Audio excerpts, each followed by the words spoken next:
Hello everyone, good morning. তোমরা সবাই কেমন আছো? আশা করছি তোমরা সবাই খুব খুব খুব ভালো আছো, আর আমিও খুব ভালো আছি। আর একটা নতুন ভিডিও নিয়ে তোমাদের সাথে চলে আসলাম। তো এখানে আমি আজকে বাপের বাড়িতে চলে আসছি, আর দেখো এসেই আমি এত সুন্দর সুন্দর গাছ মা যেটা নিজে হাতে লাগিয়েছে, তাই ভাবলাম তোমাদের সাথে একটু শেয়ার করি। তো এখানে সব গাছের নাম আমি জানি না, যদি তোমরা জেনে থাকো অবশ্যই কমেন্ট করে জানাবে। তারপর চলে গেছিলাম মার রান্নাঘরে, যে আজকে মা কী কী রান্না করছে। তো গিয়েই দেখি মা আজকে বেশি কিছু রান্না করছে না, ফুলকপি দিয়ে ডিম দিয়ে একটা কারি করছে, আর পাতলা পাতলা মুসুরির ডাল, তার সাথে চিকেন ছিল, আর তার সাথে ছিল চাটনি।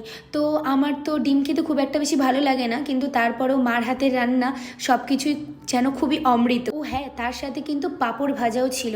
মা জানে যে আমি পাঁপড় ভাজা খেতে ভালোবাসি, তার জন্য মা পাঁপড় ভাজাও করেছিল।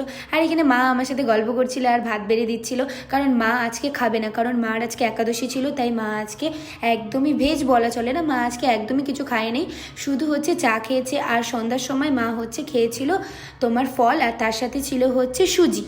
কিন্তু দেখো আমি তো ভাত ছাড়া কিছু বুঝি না ভাই, তাই আমি একদম এখানে খেতে বসে পড়েছি। আর ভাই ছিল না, তাই আমি একা একাই খাচ্ছিলাম আর মার সাথে গল্প করছিলাম। আমাকে জিজ্ঞাসা করছিল রান্নাগুলো কেমন হয়েছে। সত্যি কথা বলতে রান্নাগুলো খুবই টেস্ট হয়েছে। আর মা দেখো, যেমনটা তোমাদেরকে বললাম, মা এখানে চা খাচ্ছিল। হ্যাঁ, এই দুপুরবেলায় দেখো চা খাচ্ছিল। তারপর দেখো খাওয়া দাওয়া কমপ্লিট করতে না করতে আমার একটা পার্সেল চলে আসছিল, যেই পার্সেলটা আমার শ্বশুরবাড়ির অ্যাড্রেসে আসার কথা ছিল। তো আমাকে ফোন করছিল, তা আমি বললাম যে আমি তো ওখানে নেই, আমি মার বাড়িতে আছি। তো আমার চেনা জানা ছিল দেখে আমাকে এখানে এসে দিয়ে গেছে। যেমন বাঙালিদের 12 মাসে 13টা পার্বণ হয়, তেমন আমারই 12 মাসে 13টা পার্সেল আসতেই থাকে।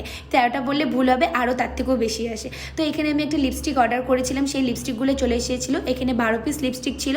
তোমাদের আমার ভিডিওগুলো কেমন লাগে অবশ্যই তোমরা কমেন্ট করে জানাবে। চলো টাটা, বাই বাই।